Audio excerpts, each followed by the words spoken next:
안녕하세요, 여러분. 오늘도 건강하게 하루를 시작하셨나요? 혹시 이런 생각 해보신 적 있으신가요? 아침에 눈을 뜨면서 오늘 하루도 몸이 말을 잘 들어줄까? 손주들과 함께 놀아줄 체력이 남아있을까?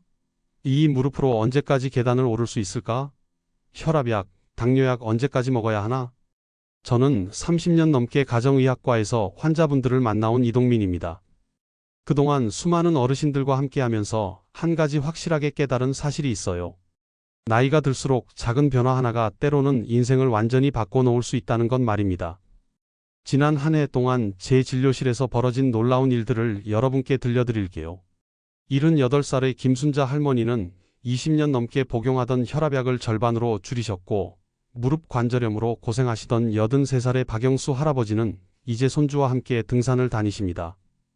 기억력 감퇴로 걱정이 많으셨던 75살의 이미영 할머니는 요즘 머리가 20살 때처럼 맑다고 말씀하세요. 하지만 반대의 경우도 있었습니다. 75살의 최기남 할아버지는 갑작스런 복통으로 응급실에 실려가셨고, 82살의 한복자 할머니는 혈관염증으로 큰 고생을 하셨어요. 73세의 오명자 할머니는 작은 상처에도 피가 멈추지 않아 가족들이 크게 놀라셨죠. 놀라운 건 이 모든 분들이 똑같은 것을 드셨다는 사실입니다. 바로 올리브 기름이었어요. 올리브 기름이 몸에 좋다는 건 다 아는 얘기죠? 하지만 대부분의 사람들이 완전히 잘못 사용하고 있다는 사실 아세요? 같은 올리브 기름인데 왜 어떤 분은 기적을 경험하고 어떤 분은 응급실에 실려가는 걸까요? 여러분 주방에 있는 그 작은 병 하나가 독이 될지 보약이 될지는 오늘 이 시간이 결정할 겁니다. 여러분, 안녕하세요. 오늘 여러분께 특별한 이야기를 들려드리고 싶어서 이렇게 찾아왔습니다. 지난주 목요일 오후였습니다. 진료실 문을 열고 들어오신 분은 78살의 김순자 할머니셨어요. 할머니는 평소보다 훨씬 밝은 표정으로 제게 말씀하셨습니다. 선생님, 저 요즘 정말 건강해졌어요. 아침에 일어나는 것도 한결 수월하고 무릎도 덜 아프고 머리도 맑아진 것 같아요. 사실 김 할머니는 몇 년 전부터 고혈압과 당뇨 때문에 꾸준히 약을 드시고 계셨거든요. 그런데 최근 몇 달 사이 혈압 수치가 안정되고 혈당도 많이 좋아졌다고 하시는 거예요. 도대체 무슨 일이 있었던 걸까요? 할머니가 들려주신 이야기는 정말 놀라웠습니다. 선생님, 저는 그냥 올리브 기름 한 병 때문에 이렇게 건강해진 것 같아요. 처음엔 저도 믿을 수 없었습니다. 기름 한 병이 어떻게 사람의 건강을 이렇게까지 바꿀 수 있을까요? 하지만 김 할머니만이 아니었습니다.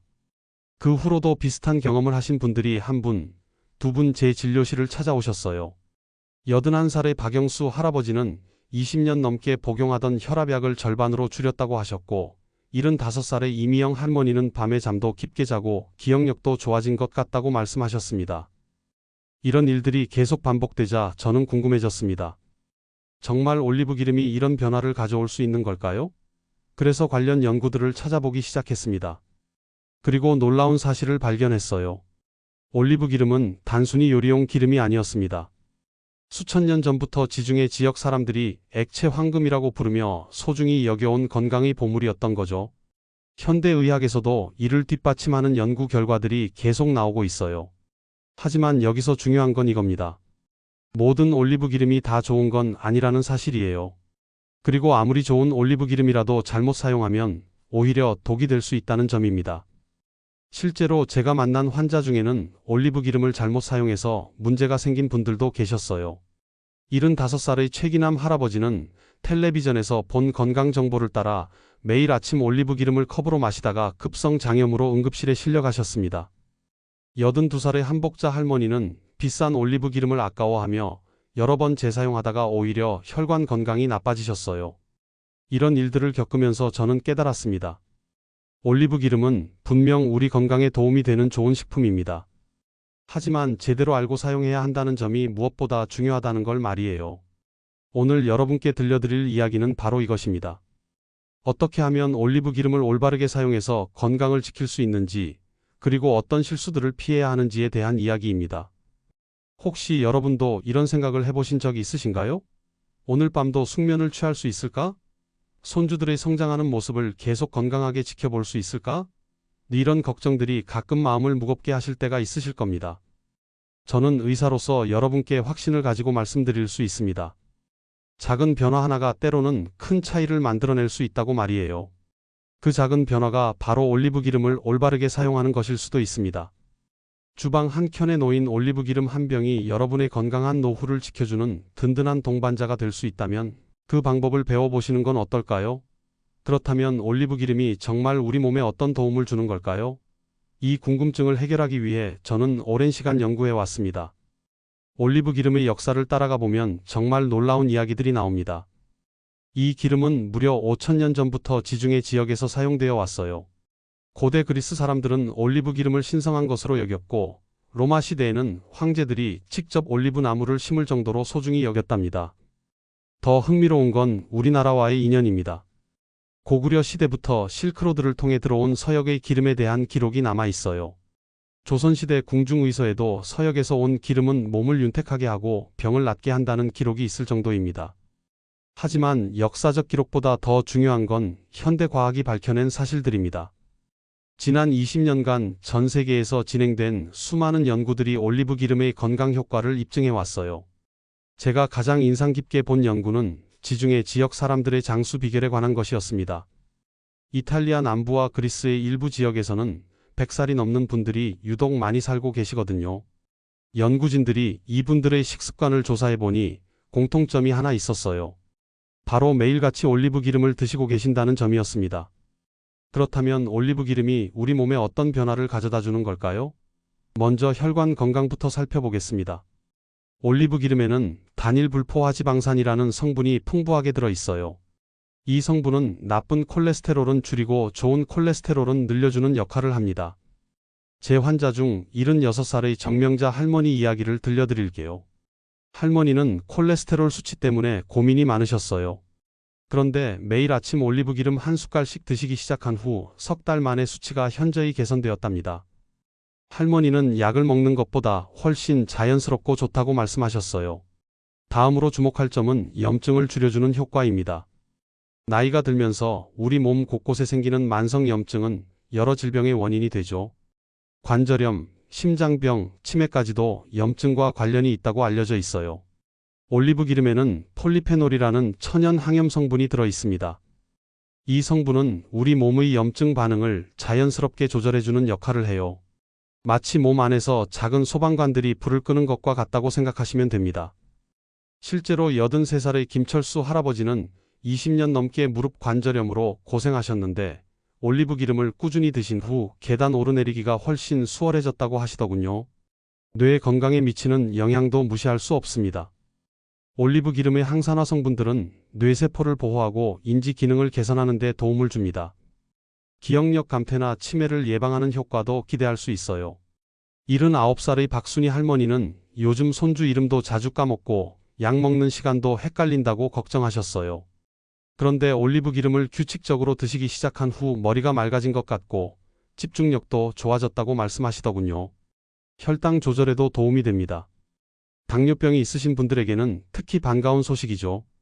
올리브 기름은 혈당의 급격한 상승을 막아주고 인슐린의 효율성을 높여주는 역할을 합니다. 81살의 최영수 할아버지는 당뇨 때문에 평생 식단 조절을 하셨는데 올리브 기름을 사용한 요리를 먹으면 혈당이 더 안정적으로 유지된다고 하시더군요. 소화 기능 개선도 빼놓을 수 없는 효과입니다. 나이가 들면서 소화가 어려워지는 경우가 많은데 올리브 기름은 위장을 부드럽게 코팅해주면서 소화를 돕는 역할을 합니다. 피부 건강에도 좋은 영향을 미쳐요. 올리브 기름의 비타민 E와 항산화 성분들이 피부 노화를 늦춰주고 탄력을 유지하는 데 도움을 줍니다. 실제로 지중해 지역 여성들의 피부가 유독 좋은 이유 중 하나가 바로 올리브 기름 때문이라고 해요. 하지만 이 모든 효과들을 제대로 누리기 위해서는 한 가지 전제 조건이 있습니다. 바로 올바른 방법으로 사용해야 한다는 점이에요. 좋은 올리브 기름을 선택하는 것도 중요하고 올바른 시간에 적절한 양을 섭취하는 것도 중요합니다. 여러분, 이제 올리브 기름이 왜 액체 황금이라고 불리는지 이해가 되시나요? 수천 년간 인류가 소중히 여겨온 이유가 있었던 거예요. 현대 과학이 이를 뒷받침해주고 있고 실제로 많은 분들이 그 효과를 경험하고 계십니다. 하지만 여기서 중요한 사실을 말씀드려야겠습니다. 올리브 기름이 아무리 좋다고 해도 잘못 사용하면 오히려 건강에 해가 될 수 있다는 점이에요. 지난 30년간 환자들을 진료하면서 저는 이런 안타까운 사례들을 너무 많이 봐왔습니다. 가장 기억에 남는 사례는 75살의 이병수 할아버지였어요. 할아버지는 건강 프로그램에서 올리브 기름이 만병통치약이라는 이야기를 듣고 매일 아침 공복에 올리브 기름을 반 컵씩 마시기 시작하셨어요.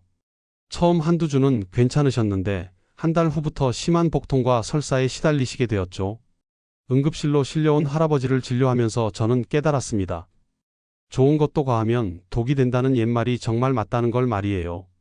올리브 기름은 분명 건강에 좋은 식품이지만 하루에 한두 큰술 정도가 적당한 양인데 할아버지는 그 10배가 넘게 드셨던 거예요. 또 다른 문제는 가짜 올리브 기름을 진짜로 알고 드시는 경우입니다. 79세의 박영희 할머니는 마트에서 올리브 기름이라고 적힌 제품을 사서 몇 달간 드셨는데 전혀 효과를 못 느끼셨어요. 나중에 알고 보니 그 제품은 올리브 기름이 조금만 들어가고 대부분이 다른 식용유를 섞은 제품이었거든요. 이런 가짜 제품들이 시중에 정말 많이 나와 있어요. 값이 싸다고 해서 무턱대고 사시면 안 됩니다. 진짜 올리브 기름은 그만큼 비싼 이유가 있는 거거든요. 온도에 대한 잘못된 상식도 큰 문제입니다. 82살의 김복순 할머니는 올리브 기름으로 매일 볶음 요리를 해서 드셨어요. 몸에 좋은 기름으로 요리하면 더 건강해질 거야 라고 생각하셨던 거죠. 하지만 올리브 기름은 높은 온도에서 조리하면 오히려 해로운 성분으로 변할 수 있어요. 올리브 기름의 연기점은 대략 160도에서 180도 정도입니다. 이 온도를 넘어서면 몸에 좋은 성분들이 파괴되고 오히려 몸에 해로운 물질들이 생성돼요. 그런데 일반적인 볶음 요리나 튀김 요리는 200도 이상의 고온에서 이루어지거든요. 할머니는 몇 달 후 혈관염증 수치가 높아지셔서 병원을 찾아오셨어요. 원인을 찾아보니 바로 잘못된 올리브 기름 사용법 때문이었답니다. 보관 방법을 잘못 아시는 분들도 많아요.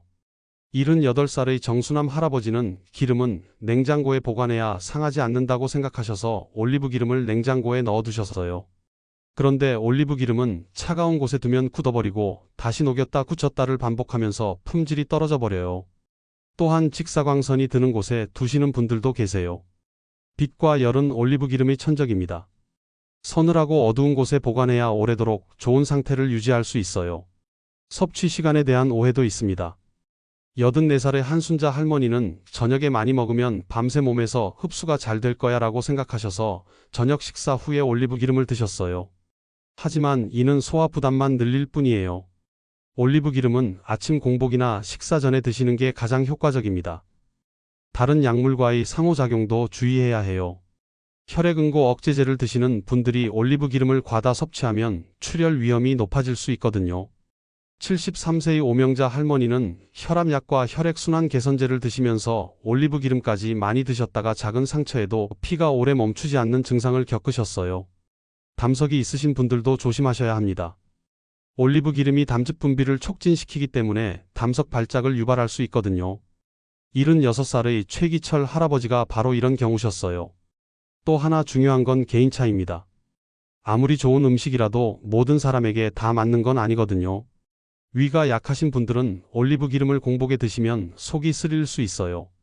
이런 경우엔 식사와 함께 드시거나 양을 줄여서 드시는 게 좋습니다. 품질을 확인하는 방법을 모르시는 분들도 많아요. 진짜 좋은 올리브 기름은 약간 쓴맛과 매운맛이 나야 정상이에요. 그런데 많은 분들이 쓰고 매우면 상한 거 아냐? 라고 생각하시거든요. 오히려 너무 순하고 달콤한 맛이 나는 올리브 기름이 의심스러운 거예요. 80살의 서영자 할머니는 이 기름은 쓴맛이 나서 못 먹겠어 라고 하시면서 달콤한 맛의 제품으로 바꾸셨어요. 하지만 그 제품은 정제 과정에서 좋은 성분들이 모두 제거된 제품이었답니다. 가격에 대한 잘못된 인식도 문제예요. 비싼 게 무조건 좋다거나 싼 게 나쁘다는 생각 모두 위험합니다. 중요한 건 원산지, 제조 방법, 보관 상태 등을 종합적으로 판단하는 거예요. 이렇게 많은 함정들이 있기 때문에 올리브 기름을 올바르게 사용하는 방법을 아는 것이 무엇보다 중요합니다. 좋은 의도로 시작했다가 잘못된 방법 때문에 건강을 해치는 일은 정말 안타까운 일이거든요. 그렇다면 이제 올리브 기름을 어떻게 올바르게 사용해야 하는지 구체적으로 알려드리겠습니다. 지난 30년간의 경험을 통해 제가 터득한 가장 효과적인 방법들을 여러분께 전해드릴게요. 먼저 좋은 올리브 기름을 고르는 방법부터 말씀드리겠습니다. 마트에 가시면 정말 많은 종류의 올리브 기름이 있어서 어떤 걸 골라야 할지 막막하실 거예요. 가장 중요한 건 병의 색깔입니다. 진짜 좋은 올리브 기름은 반드시 어두운 색의 유리병에 들어 있어야 해요. 투명한 병이나 플라스틱 용기에 든 제품은 피하시는 게 좋습니다. 라벨도 꼼꼼히 살펴보세요. 수확 시기가 적혀 있고 어느 나라 어느 지역에서 만들어졌는지 명확히 표시된 제품을 선택하시기 바랍니다. 너무 저렴한 제품은 의심해 보셔야 해요. 진짜 올리브 기름은 손이 많이 가는 과정을 거쳐 만들어지기 때문에 어느 정도 가격이 나갈 수밖에 없거든요. 냄새와 맛도 중요한 판단 기준입니다. 좋은 올리브 기름은 신선한 풀 냄새가 나고 살짝 쓰고 매운맛이 느껴져야 정상이에요. 처음엔 이상하게 느끼실 수도 있지만 이것이 바로 몸에 좋은 성분들이 살아있다는 증거입니다. 이제 가장 중요한 섭취 방법에 대해 말씀드릴게요. 저는 환자분들께 항상 이렇게 권합니다. 아침에 일어나서 세수를 하고 나면 물 한 잔을 천천히 마신 다음 올리브 기름 한 큰술을 드시라고 말이에요. 81살의 김정순 할머니가 바로 이 방법을 실천하고 계신 대표적인 사례예요. 할머니는 매일 아침 7시에 일어나셔서 따뜻한 물 한 잔을 마신 후 올리브 기름 한 큰술을 천천히 드세요. 그 다음에는 방울토마토 3개 정도를 드시고 30분 후에 평소 아침 식사를 하시거든요. 이 방법을 6개월간 지속한 결과 할머니의 혈압이 현저히 안정되었고 무릎 관절염도 많이 호전되셨어요. 할머니는 예전엔 계단 오르기가 힘들었는데 이제는 3층까지도 숨 안 차고 올라간다고 말씀하세요. 올리브 기름과 함께 드시면 좋은 음식들도 있어요. 토마토는 최고의 조합입니다. 토마토의 라이코펜 성분이 올리브 기름과 만나면 흡수율이 훨씬 높아져요. 마늘도 좋은 동반자예요. 마늘 한쪽을 얇게 썰어서 올리브 기름과 함께 드시면 혈액순환에 더욱 도움이 됩니다. 견과류와의 조합도 추천드려요. 아몬드나 호두 몇 개를 올리브 기름과 함께 드시면 뇌 건강에 특히 좋습니다. 75살의 박만수 할아버지는 매일 아침 올리브 기름 한 큰술과 함께 호두 3개를 드시는데 요즘 기억력이 예전보다 훨씬 좋아졌다고 하시더군요. 요리에 사용할 때는 반드시 낮은 온도에서만 사용하세요. 샐러드 드레싱으로 사용하거나 이미 요리가 끝난 음식에 살짝 뿌려서 드시는 게 가장 좋습니다. 빵에 발라 드시는 것도 좋은 방법이에요. 보관은 정말 중요합니다. 서늘하고 어두운 곳에 보관하시되 냉장고는 피하세요. 싱크대 아래나 찬장 안이 적당합니다. 뚜껑은 사용 후 즉시 꼭 닫아주시고 가급적 2달 안에 다 드시는 게 좋아요. 하루 섭취량도 지켜주셔야 합니다. 아무리 좋다고 해도 하루 2큰술을 넘지 마세요. 한 큰술도 충분히 효과적이니까 욕심내지 마시기 바랍니다. 주의하셔야 할 분들도 계세요. 담석증이나 담낭 질환이 있으신 분들은 반드시 의사와 상담 후 드시기 바랍니다. 혈액응고 억제제를 복용 중이신 분들도 마찬가지예요. 처음 시작하실 때는 양을 조금씩 늘려가세요. 첫 주에는 반 큰술부터 시작해서 몸이 적응하면 한 큰술로 늘리시는 게 좋습니다. 속이 불편하시면 식사와 함께 드셔도 괜찮아요. 효과를 보시려면 최소 석 달은 꾸준히 드셔야 합니다. 한두 주 드시고 별 효과가 없네라고 포기하시면 안 돼요. 우리 몸의 변화는 천천히 일어나거든요. 78세의 최영미 할머니는 처음에 이런 기름 한 숟갈로 뭐가 달라지겠어라고 반신반의하셨어요. 하지만 석 달 후 건강검진에서 콜레스테롤 수치가 정상으로 나오자 깜짝 놀라셨죠. 이제는 올리브 기름 없으면 하루도 못 산다고 하실 정도예요. 마지막으로 가장 중요한 건 꾸준함입니다. 가끔 드시는 것보다는 매일 조금씩이라도 규칙적으로 드시는 게 훨씬 효과적이에요. 습관이 되면 자연스럽게 몸이 찾게 될 거예요. 여러분, 건강한 노후는 하루아침에 만들어지는 게 아닙니다. 매일매일의 작은 선택들이 모여서 큰 변화를 만들어내는 거예요. 올리브 기름 한 숟갈이 그 시작이 될 수 있습니다. 주방 한 켠에 놓인 올리브 기름 한 병이 여러분의 든든한 건강 동반자가 되어 손주들과 함께하는 소중한 시간들을 더 오래, 더 건강하게 만들어 드릴 수 있기를 진심으로 바랍니다. 작은 실천이지만 분명 큰 변화를 가져다 줄 거라 확신합니다.